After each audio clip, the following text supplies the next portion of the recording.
Someone embarrassed you publicly. Maybe it was a friend who betrayed your trust, an ex who replaced you like you never mattered, or someone who lied about you, humiliated you, disrespected you, and smiled while doing it. And ever since that moment, a part of you has been waiting for karma, waiting for their downfall, waiting for the day they finally feel what they made you feel. Because deep down, you don't want peace. You want balance. You want them to lose sleep, replay the damage, and understand your pain, not through words, but through consequences. And the scary part is, that feeling doesn't feel evil. It feels right. It feels like justice. That's why revenge is so dangerous, because it rarely enters your mind wearing the face of cruelty. It arrives wearing the mask of fairness. It whispers, they hurt you, now I'll make it even. And almost everyone listens. Wars have started because of it. Families have been destroyed because of it. Friendships, marriages, careers, entire nations have burned to the ground because someone couldn't let the pain go. And maybe neither can you. Because revenge is not just anger, it is humiliation, wounded pride, ego, and the desperate need to prove, I am not weak, I am not forgettable, I am not someone you get to destroy and walk away from. This is why revenge feels better than forgiveness, because forgiveness feels like surrender, but revenge feels like power, at least at first. Your brain is wired for this. It treats betrayal like survival. To understand revenge, you first have to understand humiliation. Pain alone doesn't create revenge, humiliation does. Someone stealing money from you hurts, but someone disrespecting you in front of others, making you look small, making you feel replaceable, that stays. That follows you into the shower, into your sleep, into random moments years later when your chest suddenly tightens for no reason. Because humans are not built just for survival, we are built for belonging. Thousands of years ago, being rejected by the tribe wasn't just embarrassing, it was dangerous. Status meant protection, respect meant safety, reputation meant survival. To be publicly humiliated meant risk. Your brain still reacts the same way. That's why betrayal feels physical, why rejection feels like panic, why embarrassment can haunt you longer than actual pain. Your mind treats social wounds like biological threats, and when someone causes that wound, your brain wants one thing: correction, not comfort. Correction. This is why revenge feels righteous, because deep down it doesn't feel like aggression. It feels like restoring balance. You hurt me. Now balance must be restored. Psychologists call this moral retaliation, the belief that pain should be returned to the source, that justice requires suffering. And evolution rewarded that instinct because in primitive societies, if someone could hurt you without consequences, others noticed. Your weakness became public, and weakness invited more attacks. Retaliation sent a message: I am not easy to exploit. That logic still exists today, only now the battlefield is different.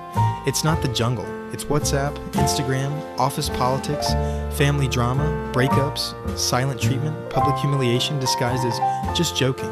Different battlefield, same war. And revenge gives you something else: control. Pain creates helplessness. Revenge promises power. When someone betrays you, your mind goes into chaos. Why did they do it? Was I stupid? Did everyone know? Was I not enough? Your brain hates uncertainty. Revenge offers certainty. It says, you are not powerless. You can act. That action becomes addictive. Because doing something, even something destructive, feels better than sitting still with pain. That's why people send the message they shouldn't send, leak the secret they should keep, post the story they know they'll regret, and destroy the relationship they secretly still want. Not because it helps, but because action feels better than helplessness. Neuroscience proves this. Studies show that thoughts of revenge activate the brain's reward system, the same circuitry linked to pleasure, addiction, and motivation. Your brain literally rewards revenge fantasies. The imagined apology, the perfect comeback, the moment they realize your value too late, that fantasy feels amazing. It's emotional morphine, temporary relief, but like every drug, the dose never stays enough. Because revenge has a fatal flaw. It rarely gives what it promises. People think revenge brings closure, but usually it creates continuation. You think punishing them will end the story. Instead, it chains you to it, because now your peace depends on their suffering, and that is a prison. Look at family feuds that last generations. Political hatred passed from parent to child. Countries fighting wars over wounds older than anyone alive. Revenge creates inheritance. Pain becomes tradition. Each side believes they are the victim. Every retaliation feels justified. Every punishment becomes proof that the other side deserves worse. That's how revenge becomes a cycle that never ends. Blood feuds, gang wars, broken families, ruined relationships. Nobody thinks they're the villain. Everyone believes they are restoring justice. That's what makes revenge so dangerous. It wears the mask of morality. Anger says, I am hurt. Revenge says, I am right. And once revenge feels like virtue, cruelty becomes easy. But revenge is not always loud. Sometimes it is silent, cold distance, emotional withdrawal, success used as punishment. I'll show them. That is revenge too. The ex who turns ambition into warfare, the friend who smiles but never forgets, the child who becomes emotionally unreachable. Sometimes revenge is not destruction, it is absence. And often, it is not even about pain, it is about significance. You hurt me. Now I need proof that I mattered. That is why indifference hurts more than hatred. Hatred still acknowledges you. Indifference erases you. For many people, revenge is simply an attempt to force recognition, to make someone finally understand their worth.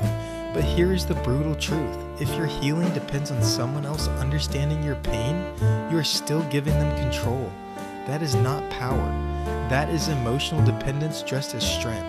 This is where forgiveness gets misunderstood. People think forgiveness means weakness, submission, pretending it didn't matter. It doesn't. Real forgiveness is refusal. Refusal to let pain define your identity. Refusal to let someone live rent-free in your mind. Refusal to keep bleeding for a wound they may have already forgotten. Forgiveness is not saying, what you did was okay. It is saying, you do not control my future anymore. That is real power. Because revenge keeps you emotionally tied to the person who hurt you. Forgiveness breaks the contract, and that is terrifying, because pain can become familiar. Revenge gives purpose. Who am I without this anger? Who am I if I stop replaying the betrayal? Who am I if I let it go? Sometimes people stay loyal to their suffering because pain gives identity. Villain, victim, mission. Healing is harder. Healing asks you to become someone who is not organized around the wound. That feels like death to the ego, which is why so many people choose revenge. Not because it feels good, but because it feels familiar. This becomes even stronger in love. Romantic betrayal creates some of the deepest revenge impulses because love is vulnerability, trust, ego, and identity. When someone leaves, it often feels less like losing a person and more like losing your reflection. I need them back often means I need proof I was not disposable. Revenge becomes a way to reclaim self-worth. But ask yourself, are you building your future or building a monument to someone who hurt you? Because one creates freedom, the other creates a prison. And here's the hardest truth. The person you want revenge on may not be suffering at all. Sometimes they moved on. Sometimes they justified everything. Sometimes they don't think about you at all. That means your obsession is a one-person prison. You are serving a sentence they never received.